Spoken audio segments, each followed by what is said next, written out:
오늘 우리에게 주신 하나님의 말씀은 시편입니다. 시편 52편 1절에서 9절까지 말씀입니다. 시편 52편 1절에서 9절까지 말씀입니다. 포악한 자여, 내가 어찌하여 악한 계획을 스스로 자랑하느니가? 하나님의 인자하심은 항상 있도다. 내 혀가 심한 악을 꾀하여 날카로운 삭도같이 간사를 행하는도다. 내가 선보다 악을 사랑하며 의를 말함보다 거짓을 사랑하는도다. 간사한 혀여, 너는 남을 해치는 모든 말을 좋아하는도다. 그런즉 하나님이 영원히 너를 멸하심이여 너를 붙잡아 내 장막에서 뽑아내며 살아있는 땅에서 내 뿌리를 빼시리로다. 의인이 보고 두려워하며 또 그를 비웃어 말하기를 이 사람은 하나님을 자기 힘으로 삼지 아니하고 오직 자기 재물의 풍부함을 의지하며 자기의 악으로 스스로 든든하게 하던 자라 하리로다. 그러나 나는 하나님의 집에 있는 푸른 감람나무 같으며 하나님의 인자하심을 영원히 의지하리로다. 주께서 이를 행하셨으므로 내가 영원히 주께 감사하고 주의 이름이 선하심으로 주의 성도 앞에서 내가 주의 이름을 사모하리이다. 아멘. 지난주 주일 오후에 그 장로님 한 분과 그 성도님 신방을 갔습니다. 갑자기 눈이 보이지 않는다고 해가지고 서울대 병원에 갔습니다. 가봤더니 망막의 3분의 1이 박리되어서 시력에 문제가 생긴 것이죠. 다행히 수술이 빨리 잡혔습니다. 그 대형 병원에서는 수술 잡기가 어려운데 하나님의 은혜로 또 수술 날짜가 빨리 잡히고 수술을 하고 이제 그 결과를 기다리는 시간이었습니다. 그 소식을 듣고서 얼마나 마음이 무거웠는지 모릅니다. 눈이 안 보이니까 얼마나 답답하겠어요. 눈이 안 보이니까 아무것도 할 수 없는 절망 속에서 또 이러한 어려운 시기 가운데 그러한 육체적인 연약함을 또 겪으니까 그 상실한 마음을 참 어떻게 위로할까 이런 고민이 있었습니다.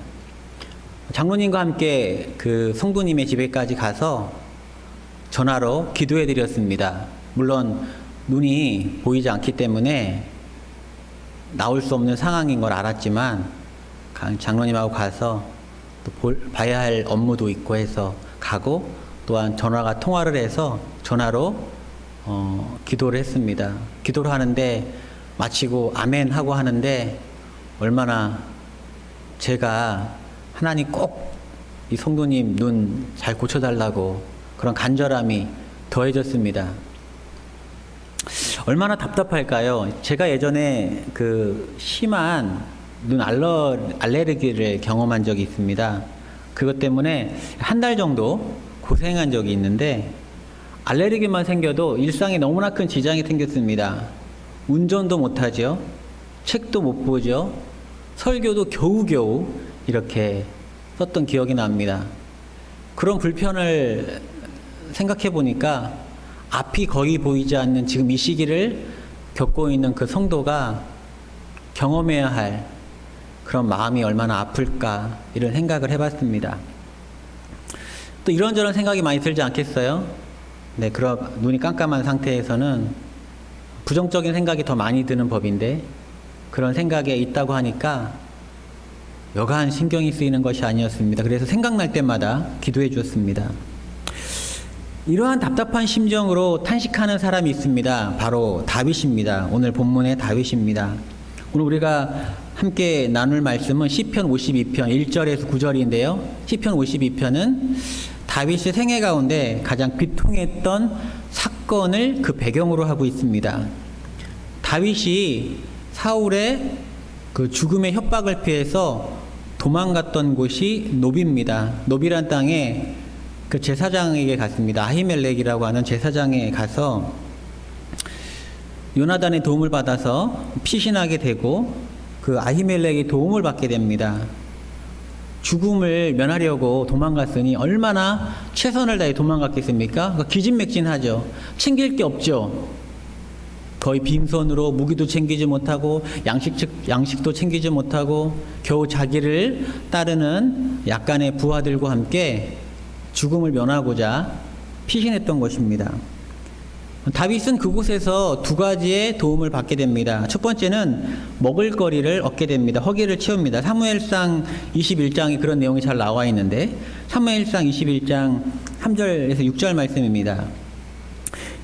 대제사장에게 다윗이 요구합니다. 이제 당신의 수중에 무엇이 있나이까? 떡 5덩이나 무엇이나 있는 대로 내 손에 주소서.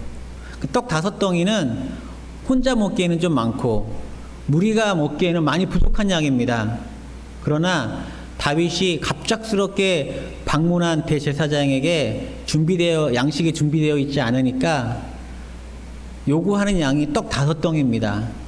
이런 것을 통해서 다윗이 지금 얼마나 긴박한 상황에 놓여 있는지 알 수 있습니다.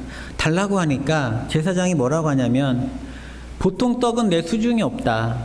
그러나 내가 너에게 줄 수 있는 떡이 있는데 그 소년들, 너와 함께한 그 소년들이 여자를 가까이만 하지 아니하였으면 주겠다. 왜냐하면 제사장은 당시에 율법을 준하여 진설병을 줄 때는 거룩이 있어야 되기 때문에 그런 기준을 제시했던 것이죠. 다윗이 우리 소년들은 여자를 가까이 하지 아니했다. 6절 말씀에 21장 6절 말씀에 제사장이 그 거룩한 떡을 주었으니 진설병을 준 것입니다. 거기는 진설병 곧 여호와 앞에 물려낸 떡밖에 없음이라. 이 떡은 더운 떡을 드리는 날에 물려낸 것이더라. 다윗이 그렇게 얻을 수 있는 대제사장들만 먹을 수 있는 그런 떡을 자기와 함께한 부하들과 나눠 먹어서 그 조그만 배불리는 못 먹었겠지만 그 허기를 채웁니다. 높당에서. 그리고 다윗은 그곳에서 또 무기를 갖게 됩니다. 이어지는 말씀 8, 9절 말씀에 다윗이 아히멜렉에게 이르되 여기 당신의 수중에 창이나 칼이 없나이까? 왕의 일이 급함으로 내가 내 칼과 무기를 가지지 못하였나이다. 사실 다윗이 아히멜렉에게 거짓을 얘기했습니다. 아히멜렉이 다윗이 갑작스럽게 찾아오고 아무런 준비 없이 방문 예고 없이 찾아와서 너는 어떻게 이렇게 왔느냐 할 때 왕의 일 때문에 왔다. 거짓을 합니다. 아히멜렉은 아무것도 모르는 상태에서 다윗에게 선대하고 있는 것이죠. 그러나 대제사장이 무슨 무기가 있겠습니까?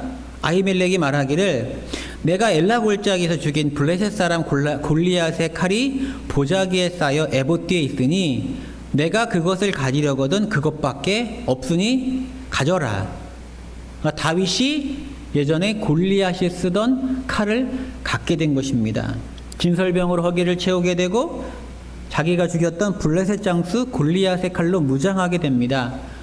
그러한 기운을 차리고 무기를 얻게 돼서 가드라는 곳으로 피신하게 되고 그러니까 노비라는 땅은 다윗에게 있어서 생명을 보존하고 그 생명을 연장하게 하나님의 은혜를 경험한 그런 땅이었습니다. 그런데 하필 그때 그 성전에 누가 있었냐면 사울의 부하였던 도액이라고 하는 사람이 있었습니다. 그리고 도액이 아히멜렉이 다윗과 그 일행들에게 베풀었던 그런 모든 모습을 보게 됩니다. 시간이 조금 흐르고 다윗 일행이 가드로 갔다가 모압으로 갔다가 다시 하나님의 음성을 듣고 유다 땅 헤레스풀이라는 곳에 오게 되는데 사울이 자기 유다 땅에 다윗과 그 일행이 나타난 것을 보고 굉장히 분노합니다. 그러면서 자신의 부하들을 모아놓고 뭐라고 얘기하냐면 너희들은 정말 불충이다. 내 아들 요나단이 반역을 해서 아버지를 죽이려고 하고 그러니까 요나단이 다윗을 도와줬던 일을 그렇게 비난하는 것이죠. 너희들도 마찬가지다. 어떻게 하면은 어느 지경에까지 이르렀으면 다윗이 다시 이 땅을 밟느냐, 다윗이 아직도 살아있느냐 이렇게 꾸짖었던 시간이 있었습니다. 그때 도액이 아히멜렉이 다윗을 그렇게 도왔다는 것을 이야기하게 됩니다. 사무엘상 22장 9절 10절 말씀입니다. 그때의 에돔 사람 도액이 사울의 신하 중에 섰더니 대답하여 이르되 이새의 아들이 노베 와서 아히두베 아들 아히멜렉에 이른 것을 내가 보았는데 아히멜렉이 그를 위하여 여호와께 묻고 그에게 음식도 주고 블레셋 사람 골리앗의 칼도 주더이다. 사정을 잘 모르는 거죠. 아히멜렉은 다윗의 거짓 때문에 그렇게 선대한 것이죠. 근데 도액은 마치 아히멜렉이 다윗을 선대한 것처럼 밀고를 하게 됩니다. 그 이야기를 듣고 사울이 너무나 화가 나는 겁니다. 부하들을 데리고 노베 땅을 갑니다. 명령합니다. 아히멜렉을 불러서 이야기를 합니다. 사무엘상 22장 말씀에 너가 왜 다윗을 선대했느냐 이야기할 때 15절 말씀입니다. 22장 15절. 내가 그를 위하여 하나님께 물은 것이 오늘이 처음입니까? 왕이여, 내가 처음입니까? 결단코 아닙니다. 원하건대 왕은 종과 종의 아비의 집에 아무것도 돌리지 마십시오. 지금 두려움을 경험하는 겁니다. 왕이 군사를 데리고 왔으니까 야, 무슨 일이 일어나겠다. 아히멜렉이 두려움에 사로잡혀서 아무것도 우리에게 돌리지 마십시오. 왕의 종은 이 모든 크고 작은 일에 관하여 아는 것이 없나이다. 아히멜렉이 그 말이 맞습니다. 아무것도 모르죠. 그냥 선대한 겁니다. 그때 사울이 뭐라고 하냐면 아히멜렉아, 내가 반드시 죽을 것이요 너와 내 아비의 온 집도 그러하리라. 아히멜렉에게 얼마나 분노했는지 너만 죽을 뿐만 아니라 네 가문을 내가 멸절시킬 것이다. 그리고 호위병들에게 말합니다. 그들 모두를 죽여라. 그러나 이 호위병들이 대제사장 죽이기를 거절합니다. 두려운 것이죠. 아무도 그를 죽이려고 하지 않습니다. 싫어합니다. 17절 끝의 말씀이 왕의 신하들이 손을 들어 여호와의 제사장들 죽이기를 싫어한지라. 왕의 명령임에도 불구하고 그 명령을 싫어하는 거예요. 하나님의 거룩한 제사장들, 하나님의 종이니까요. 그때 도액을 부릅니다. 왕이, 사울이 도액을 불러서 너는 들어가서 제사장들을 쳐라. 도액이 아히멜렉도 죽이고 제사장들을 치는데 그때 에봇 입은 자 85명을 죽입니다. 또 제사장들의 서급 노베에 들어가서 남녀와 아이들과 젖먹는 자들과 소와 나귀와 양을 칼로 쳤더라. 아히멜렉도 죽고 제사장 85명도 죽고 남녀도 죽고 아이들도 죽고 심지어 젖먹는 아이들까지 그 가문을 멸절한 겁니다. 여러분, 다윗이 이 소식을 듣게 됩니다. 아히멜렉의 아들 중에 한 명인 아비아달이 겨우 살아서 다윗이 있는 데로 와서 이러한 일이 있다고 고백을 하게 되죠. 이 사실을 알고 여러분, 다윗의 심정이 어땠을 것 같습니까? 나는 거짓말을 해서 그 아히멜렉에게 은혜를 입고 그게 내 생명을 연장시켜주고 무기를 얻어서 이 삶을 이어지게 했는데 나 때문에 아무런 연고도 알지 못하는 아히멜렉과 그 가문이 멸절한 것을 들었을 때 다윗이 얼마나 비탄에 빠졌겠습니까? 사무엘상 22장 22절에 그의 심정이 적혀 있습니다. 다윗이 아비아들에게 이르되 그 아들에게 이르되 그달에 에돔 사람 도액이 거기 있기로 그가 반드시 사울에게 말할 줄 내가 알았노라. 나도 내가 간 그날에 도액이 거기 있는 것을 봤어. 그가 반드시 사울에게 말할 줄 내가 알았어. 내 아버지의 집에 모든 사람 죽은 것이 나의 탓이로다. 나의 탓이다. 나의 탓이다. 내 잘못이다. 시편 52편은 이러한 소식을 듣고 비탄에 빠져서 탄식하며 지은 시입니다. 도액의 악행을 고발하고 하나님께 부르짖는 내용이 바로 시편 52편의 내용입니다. 자신 때문에 수없이 많은 사람들이 죽어야 했으니 다윗의 마음은 얼마나 괴로웠을까요? 젖먹는 아이들까지 죽었다고 하는 그 소식을 듣고 다윗이 얼마나 괴로웠을까요? 다윗의 삶이 이토록 비극이 되었을까요, 여러분? 처음부터 사울이 자신을 죽이지 않았으면 되는데, 내가 그렇게 충성했는데 왜 그가 나를 죽이려 했는가? 나는 왜 하필이면 그 땅에 갔는가? 나는 왜 정직하지 못하게 거짓말을 했는가? 많은 생각을 다윗은 했을 것입니다. 여러분, 우리는 살면서 많은 어려움을 경험하게 됩니다. 계속되는 어려움 속에서 이 어려움을 경험하게 되면은 우리 안에 이런 의문이 생깁니다. 왜 하나님의 은혜는 지속되지 않는 것일까? 왜 하나님의 은혜는 계속해서 이어지지 않는 것처럼 느껴지는 것일까? 사실 다윗에게는 수없이 많은 위기가 있었습니다. 골리앗과 만났을 때 그는 사실 골리앗의 상대가 되지 않았습니다. 그러나 하나님께 그에게 강한 성령의 역사와 담대함을 주셔서 그가 말합니다. 너는 칼과 단창으로 내게 오거지만 나는 만군의 여호와 이름으로 너에게 간다. 그런 위기 속에서도 다윗은 승리했고, 사울이 악신에 걸렸을 때 창을 2번이나 던졌지만 그곳을 피해서 살아났고, 또 사울의 딸 미갈과 결혼해서 그들이 군사를 보냈는데 그것을 미리 알고 다윗을 피신시켜서 그때도 살아나고, 요나단이 아버지가 다윗을 죽일 것을 알고 대화하다가 들에서 알려주고 너는 아버지가 널 꼭 죽일 것 같으니까 도망가라. 수없이 하나님의 은혜가 있었습니다. 그런데 왜 하나님의 은혜는 이때는 임하지 않았을까요? 계속해서 은혜가 이어졌으면 좋겠는데, 하나님이 살려주시는 그 은총이 이어졌으면 좋겠는데, 두 가지 생각이 듭니다. 왜 우리는 끊임없는 시련을 경험해야 하는가? 왜 하나님의 은혜는 계속해서 이어지지 않는 것일까? 우리가 고통스럽기 때문입니다. 만약에 그때 다윗이 그 현장에 있었더라면 도액이 그렇게 일어날 때 돕지 않았겠습니까?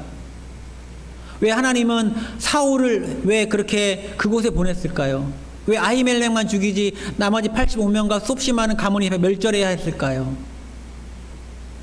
그런 비극 앞에서 우리는 하나님 앞에 무거운 마음을 갖게 됩니다. 그 크신 하나님의 능력으로 도와주셨다면 얼마나 좋았을까? 그런 생각이 들게 되는 것이죠.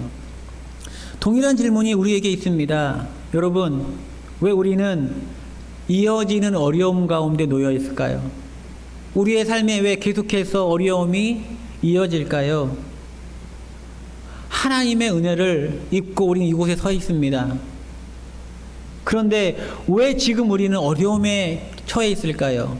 이 어려움에 하나님의 은혜는 어디 있는 것일까요? 왜 우리는 어려움을 계속해서 경험해야만 할까요?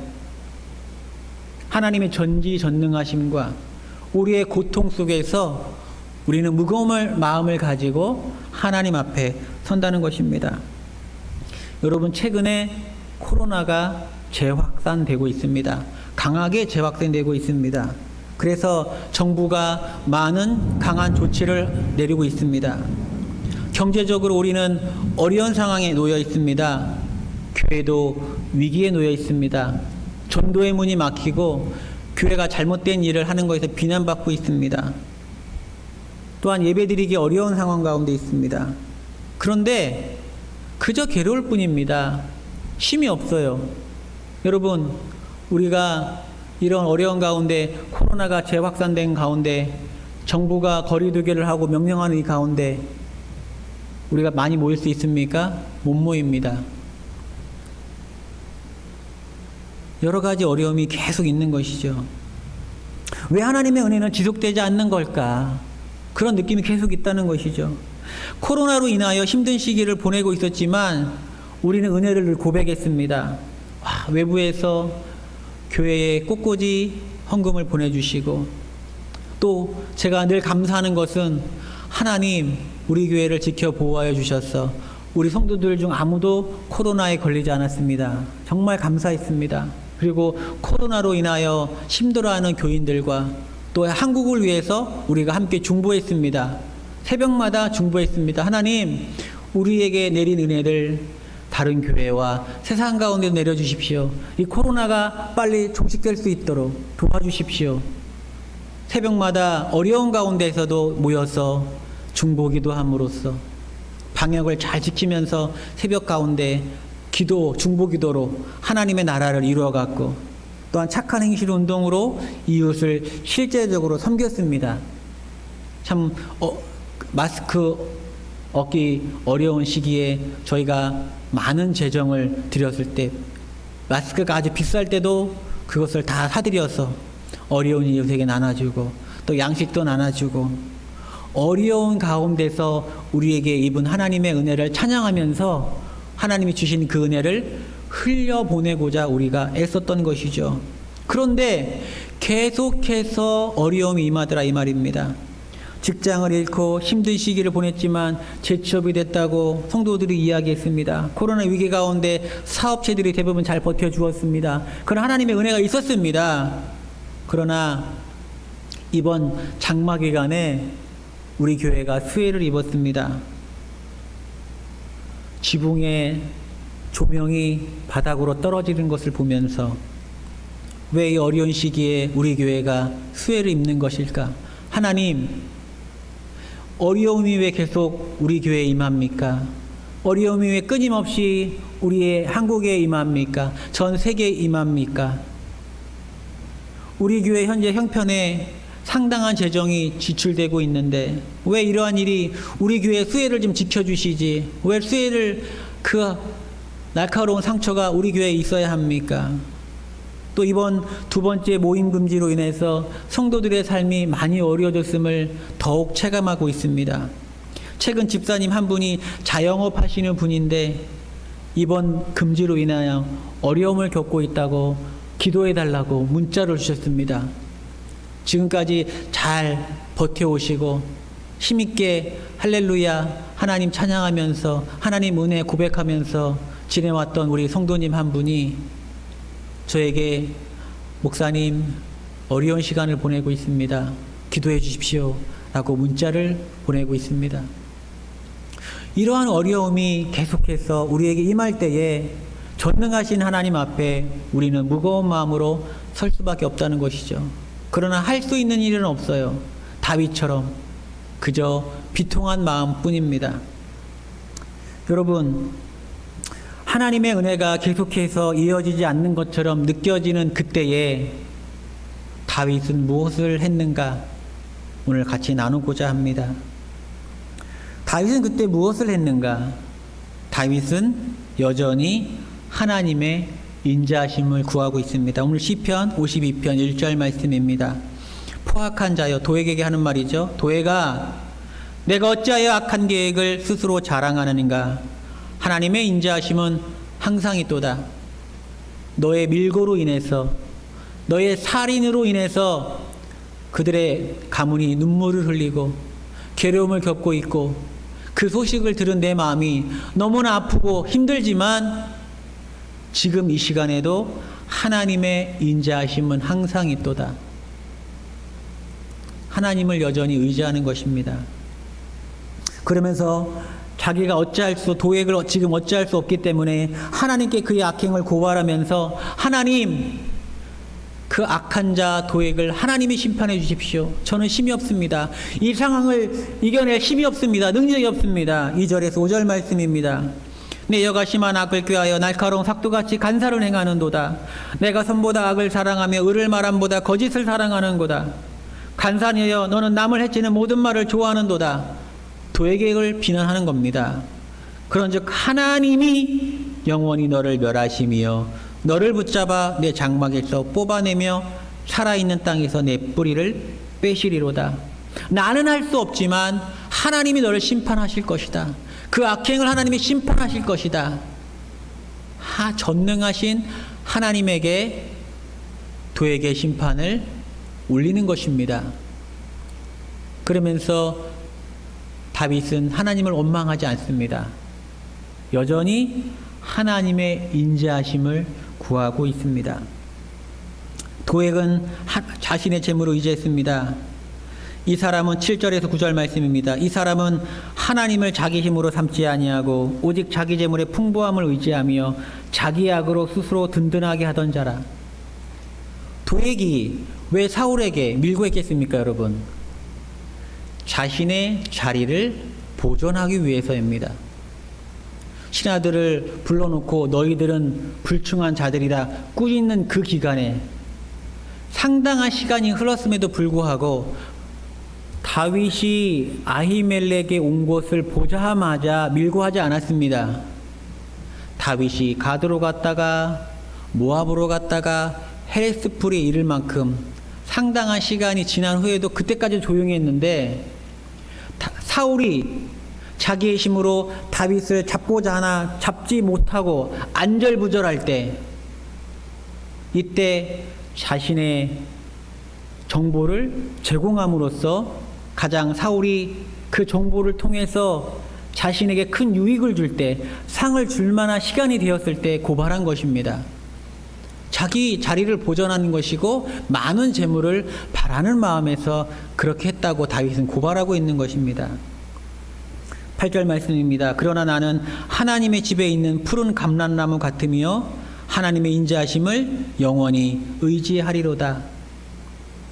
너는 너의 재물을 의지하지만은, 너는 다른 권력에 의지하지만은, 나는 비탄에 빠져 있지만, 지금 나는 아무 힘도 없지만, 지금 나는 오직 하나님의 전능하심, 하나님만 의지할 수밖에 없지만, 나는 오히려 지금 푸른 감람나무 같으며 나는 영원히 하나님의 인자하심을 의지할 것이다 라고 다윗은 시편 52편에 고백하면서 우리에게 도전을 주고 있습니다. 여러분, 도에게 최후는 성경에 기록되어 있지 않습니다. 그러나 사무엘 상하를 쭉 읽어보면 사울은 죽고 훗날 다윗이 통일 이스라엘의 왕이 됩니다. 도액은 어떻게 됐을까요? 도액의 최후를 짐작할 수 있는 대목입니다. 그때는 도액이 승승장구하고 오히려 다윗을 잡으러 갈까? 그랬을 것입니다. 그러나 그의 재물을 의지하고 권력을 의지하던 도액은 결국은 멸망했을 거고, 다윗은 하나님의 인자하심을 영원히 의지한 다윗은 결국 그 인자하심을 누리는 왕이 되었다 이 말입니다. 우리의 힘으로 어찌할 수 없는 상황 속에 놓여 있는 우리는 무엇을 바라볼 수 있을까요? 여러분, 우리 또한 다윗처럼 하나님의 인자하심을 사모합시다. 영원한 하나님의 인자하심을 사모합시다. 하나님의 인자하심은 영원합니다. 그러므로 우리는 우리의 삶이 너무 괴롭고 힘들고 비극일지라도, 우리의 마음은 지금 절망이요 낭망이요 무거운 마음일지라도 전능하신 하나님 앞에 서면서, 하나님, 나는 여전히 하나님을 바라보겠습니다.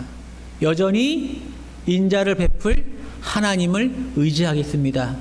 고백할 수 있는 저 여러분 모두 되시기를 바랍니다. 그리하여 영원히 하나님 인자하심 의지하심으로 말미암아 다윗처럼 나는 하나님의 집에 있는 푸른 감람나무 같으며 고백할 수 있기를 소망합니다. 그 성도가, 눈이 아픈 그 성도가 그 결과를 기다리고 있었는데, 제가 그 결과를 알려주는 그 시간 이후에 좀 시간이 지나서 제가 전화를 해봤습니다. 눈이 어떤가요? 망막 박리는 붓기가 굉장히 어렵답니다. 3분의 1이 분리가 돼서 보이지 않는 거예요. 망막 박리된 것을 이렇게 다시 이렇게 덮어놨는데, 수술을 했는데 그것이 회복되기가 쉽지 않다고 제가 들었습니다. 얼마나 또 몇 개월 고생할까? 만약에 붙지 않으면 어떡할까? 이러한 염려 가운데 기도를 했었는데, 제가 듣기로 그날 수술이 너무 잘 돼서 붙었다는 겁니다. 장로님 같이 간 우리 장로님 말로 의하면은 기적이 일어났다는 거예요.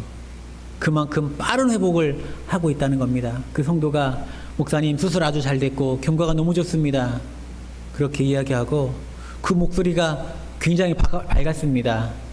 제가 너무나 기분이 좋았어요. 나중에 같이 식사 한번 꼭 하자고 이런 이야기를 나눴습니다. 우리가 절망과 낭망의 자리에 있을지라도 하나님의 인자하심을 구할 때 그 인자하심을 누리게 될 줄 믿습니다. 어찌할 수 없는 현실 앞에서 우리에게 필요한 것은 무엇일까요? 그때도 여전히 하나님의 인자하심입니다. 아무것도 구할 수 없는 그런 마음에 빠져 있을 때 우리는 무엇을 구해야 할까요? 그때도 여전히 하나님의 인자하심을 구해야 할 줄 압니다. 하나님의 인자하심을 구하는 우리 모두에게 하나님은 영원하신 인자하심을 우리에게 베푸실 것입니다. 기도하겠습니다. 하나님 아버지, 그렇습니다. 다윗이 아무것도 할 수 없는 상황 가운데 비탄의 소식을 들었을 때 그때 눈을 들어 하나님의 영원한 인자하심을 의지하였듯이 우리 또한 이 시간에 눈물이 나지만 괴롭지만 영원하신 하나님의 인자하심을 구하게 하옵시고 그 인자하심을 구할 때에 하나님의 은총을 충만히 누리는 복된 인생 될 수 있도록 인도하여 주옵소서. 이 모든 말씀 우리 주 예수님의 이름으로 기도드렸사옵나이다. 아멘.